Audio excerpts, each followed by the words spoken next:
Allez, petite batterie révolutionnaire, ça fait longtemps qu'on n'en avait pas eu, c'est KTL cette fois. Ils annoncent jusqu'à 1500 km d'autonomie. Ah oui, bien sûr, toujours plus, hein. 1500 km d'autonomie, quoi. Ces batteries intègrent deux zones d'énergie, chacune d'une chimie différente. La première dite zone principale peut utiliser différents systèmes chimiques de cellules définis au départ selon les habitudes et les besoins de conduite. Elle est secondée par un accumulateur LFP lithium fer phosphate développé spécifiquement pour répondre aux besoins des utilisateurs sur les longs trajets. Ici, il agit comme un prolongateur d'autonomie. Grâce à son anode auto-formante, une technologie déjà développée par KTL, cette seconde pile améliore nettement sa densité énergétique, plus de 50% en masse, plus de 60% en volume. Au total, le chinois annonce une densité énergétique de plus de 1000 Wh par litre. À titre de comparaison, une batterie LFP affiche en moyenne une densité de 384 Wh par litre. Et c'est plutôt 500 pour une NMC. C'est... waouh. Je... Là, c'est fort. C'est très fort, hein. Ils sont très forts, ces Chinois. Faut l'avouer quand même, hein. Cette double alimentation permet au pack batterie de proposer de puissantes zones d'énergie indépendantes et de doubler diverses fonctions, la haute et basse tension, la structure, la gestion thermique et la protection contre l'emballement thermique. La FreeVoid Dual Power garantirait ainsi la continuité, la stabilité et la sécurité de la puissance délivrée. Cette conception, accompagnée d'une intégration logicielle innovante, offrira une alimentation électrique plus stable et plus fiable, idéale pour la conduite autonome de niveau L3 et 4 qui demandent beaucoup de capteurs et de calculateurs gourmands en énergie. KTL a déjà planché sur 3 types de batteries à double chimie, chacune répondant à différents usages. Batterie double alimentation sodium-ion LFP, on trouve une batterie principale sodium-ion de type Naxtra, associée à un accumulateur LFP d'une anode auto-formante. Ce duo permet d'exploiter au mieux les performances à basse température de la technologie sodium-ion, particulièrement performante par temps froid puisqu'elle conserve 90% de sa capacité à moins 40 degrés, et ce tout en garantissant une autonomie prolongée. Par ailleurs, la batterie Naxtra affiche une capacité énergétique de 175 Wh par kilo. C'est pas terrible ça par contre, hein. Sa durée de vie est de 10 000 cycles de charge, contre en moyenne 4 000 pour les accueils à la chimie lithium-ion. 10 000 cycles. Mais c'est dingue. C'est incroyable. 10 000 cycles, quoi. Ça veut dire 10 000 recharges complètes.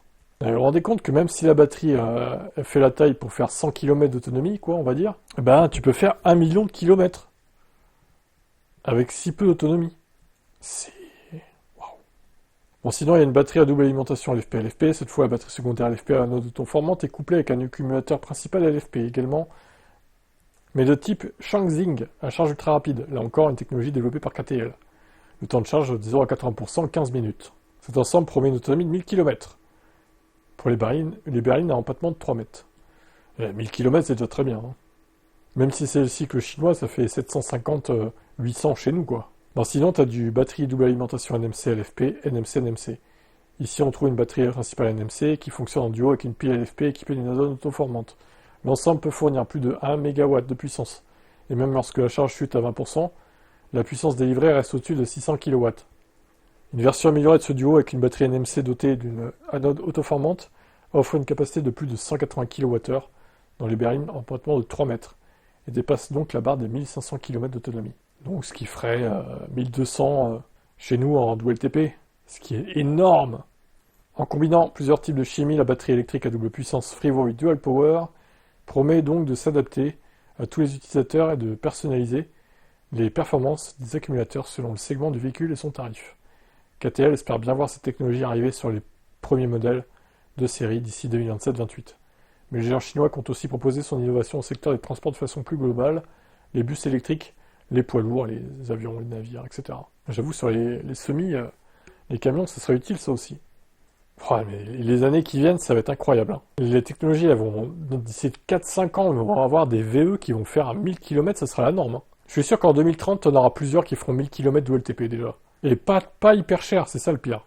Pas à 90 000 ou 100 000 euros, quoi. Ce sera plutôt à 45, 50, je pense, voire même peut-être un peu moins.